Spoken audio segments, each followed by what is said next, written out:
क्या आपको भी ऊप्स टफ लगता है? तो देखो बहुत ईजी लैंग्वेज में आपको समझाती हूँ। ऊप्स मेनली 4 पिलर पर बेस्ड है। सबसे पहला हमारा inheritance, second is abstraction, third is polymorphism and fourth is encapsulation. Inheritance हम ऑलरेडी समझ चुके हैं। अब हम सीखेंगे एब्स्ट्रैक्शन क्या होता है। रियल लाइफ एग्जाम्पल के साथ आपको समझाती हूँ।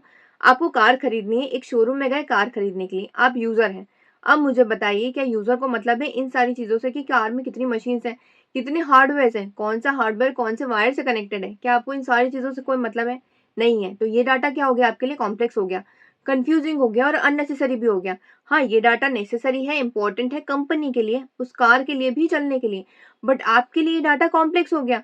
तो कार की कंपनी क्या करती है, उस डाटा को पूरे को हाइड कर देती है और सिर्फ वही चीजें दिखाती है जो यूजर के लिए यूजफुल है।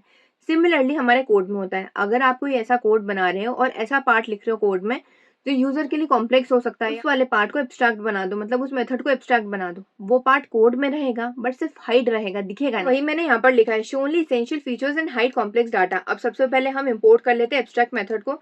जिस भी मेथड को आप हाइड करना चाहते हो उसको एब्स्ट्रैक्ट बना देना। अब यहाँ पर थोड़ा सा इनहेरिटेंस भी हम यूज करेंगे, क्योंकि हम दो क्लास क्रिएट करेंगे। सबसे पहली होगी पेरेंट वाली क्लास और सेकंड होगी चाइल्ड वाली। अब पेरेंट वाली क्लास में से ये जो स्टार्ट वाली मेथड मैंने बनाई है ना, इससे क्या प्रिंट होगा? Complex data.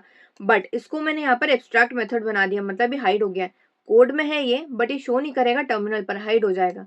करेक्ट। अब सेकंड मैंने क्लास यहाँ पर क्रिएट करी है कार नाम से, जो कि है हमारी चाइल्ड वाली क्लास, और इसमें मैंने यहाँ पर पेरेंट वाली क्लास व्हीकल को पास कर दिया है। इसका मतलब क्या है, जितना भी व्हीकल में डाटा होगा ऑटोमेटिकली नेरेट होकर आ जाएगा हमारी कार वाली चाइल्ड वाली क्लास में। अब यहाँ पर मैंने ऑब्जेक्ट क्रिएट करा है और कार वाली क्लास पास करी, क्योंकि सारा डाटा तो कार में नेरेट होकर आ रहा है इसीलिए। अब यहाँ पर मैंने स्टार्ट वाली मेथड को कॉल लगा दिया। अब यहाँ पर ध्यान से देखो, जिस मेथड को मैंने एब्स्ट्रैक्ट बनाया उसका नाम भी स्टार्ट है, और जो मैंने एक और मेथड बनाई है चाइल्ड वाली में उसका नाम भी स्टार्ट है।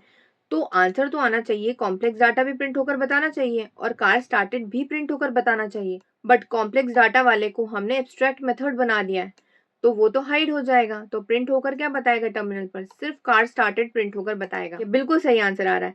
सो आई होप आपको समझ आ गया हो कि एब्स्ट्रैक्शन कैसे काम करता है। और अगर आप ऊप्स को और ज्यादा डिटेल में समझना चाहते हैं, साथ में प्रैक्टिस क्वेश्चन भी सॉल्व करना चाहते हैं, तो ऊप्स के फुल लेक्चर के लिंक मैंने अटैच कर दिया, आप जाकर देख लीजिए। और अगर आप पाइथन को मास्टर करना चाहते हो और एएमएल डेवलपर बनना चाहते हो, तो फुल कोर्स की प्लेलिस्ट की लिंक आपको डिस्क्रिप्शन बॉक्स में मिल जाएगी, जाकर देख लेना।